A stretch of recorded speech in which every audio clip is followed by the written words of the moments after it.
আসসালামু আলাইকুম, নমস্কার, জয় হিন্দ, বন্দে মাতরম, ইনকলাব জিন্দাবাদ। সারে জাহাঁ সে আচ্ছা হিন্দুস্তান হামারা। তোমরা আমাকে রক্ত দাও, আমি তোমাদের স্বাধীনতা দিব।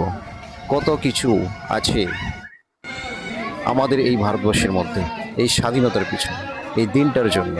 আমরা এই দিনটাকে আমরা সেলিব্রেশন করি, কিন্তু এই সেলিব্রেশনের সাথে সাথে আমাদেরকে মনে রাখতে হবে আমাদের বীর যোদ্ধাদের, দেশপ্রেমীদের, দেশের জন্য যা কিছু করেছেন, কিভাবে ওনারা দেশকে স্বাধীন করে দিয়ে গেছেন এবং কি করতে বলে গেছেন, সেই দিকেও আমাদের অবশ্যই প্রতিদিন প্রতিক্ষণে আমাদের রক্তের মধ্যে মিশিয়ে নিয়ে চলতে হবে। আমরা আমাদের স্কুলের মধ্যে এই ৮০তম আমাদের ভারতের স্বাধীনতা দিবস পালন করলাম।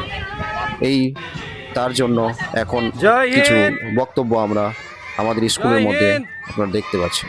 সো ভারত মাতা সেই কি আমাদের স্বাধীন, ভারত আমাদের এই মাতা তিরঙ্গা কি যেন আমাদের রক্তের সাথে জয় থাকে, হিন্দ। আমাদের রনের মধ্যে থাকে, আমাদের হার্টের মধ্যে থাকে, আমাদের সব জায়গায় অন্তরে অন্তরে যেন আমাদের মিশিয়ে থাকে।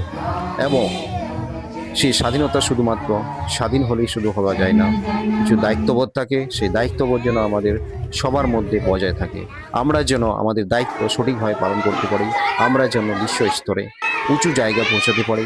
আমাদের প্রতিটা গ্রামের, শহরের, পাড়ার প্রতিটা জায়গার মানুষ যেন শিক্ষিত হয় এবং সহজভাবে, সরলভাবে জীবনযাপন করতে পারে, এবং আমরা যেন বিশ্বের মধ্যে এক নম্বরে হতে পারি বা সবার মধ্যে বজায় রাখতে পারি, সম্পর্ক বজায় রাখতে পারি। তাই আমি আমার মন থেকে সবাইকে শুভেচ্ছা। আমার মন তিরঙ্গা, তিরঙ্গা আমার দেশ, আমি দেশ আমার মধ্যে, তিরঙ্গা আমার